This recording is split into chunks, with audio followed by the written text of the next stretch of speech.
Hi friends. When you trust someone with your future care via a power of attorney, you can't be sure of what can happen. In this case, the financial elder abuse was massive. Let me share the details because elder abuse matters. This case comes from online news reports.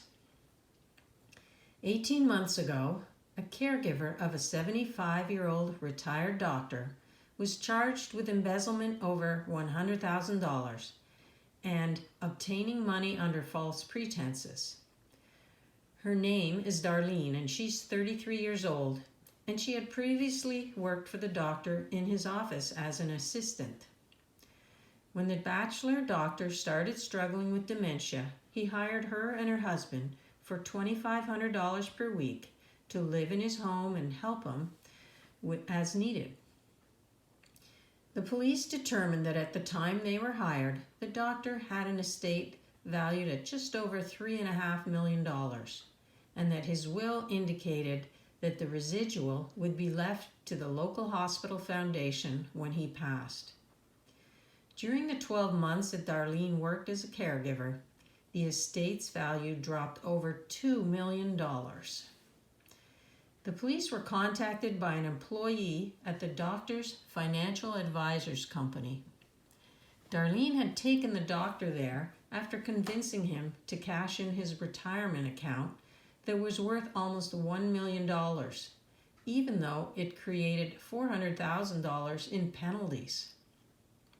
She and her husband immediately used this money to buy a house in Florida. The advisor told police that he found the doctor to be somewhat incoherent and he was concerned that he might have been drugged by the caregiver.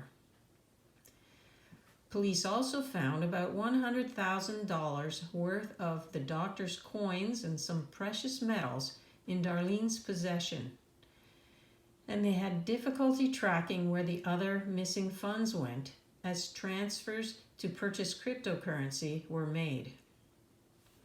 The police investigation took over 2 months before the charge of embezzlement was laid against Darlene. Her lawyer claimed that she had documentation that cleared her of all wrongdoing, but in court she eventually pleaded guilty to the charge of embezzlement, and the charge of obtaining money under false pretenses was then dropped. She was sentenced to 8 years in prison. The doctor now has a court-appointed guardian, and they are attempting to recoup as much of the stolen funds as possible to pay for the doctor's living expenses in his coming years. The hospital foundation says their endowment is now in question, as there may be little left over. Well, friends, once again, a case of broken trust. A doctor trusts a former employee with his care, and they completely take advantage of him almost right away. Thank goodness for that financial services employee who tipped off the police before Darlene got it all and got away with it. But it makes me think, at what point do you think that Darlene would have stopped the abuse?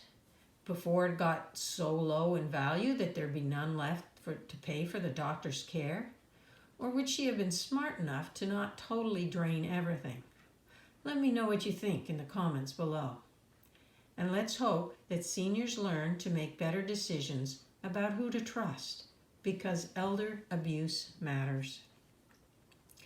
Friends, we are not therapists or counselors here, so our goal is to share abuse cases so that you'll know you're not alone if you too are suffering from elder abuse. We hope that it's therapeutic to hear other stories, and it may also be helpful to anonymously share your own story of abuse on this channel and help others. Just check out the show notes below to find out how.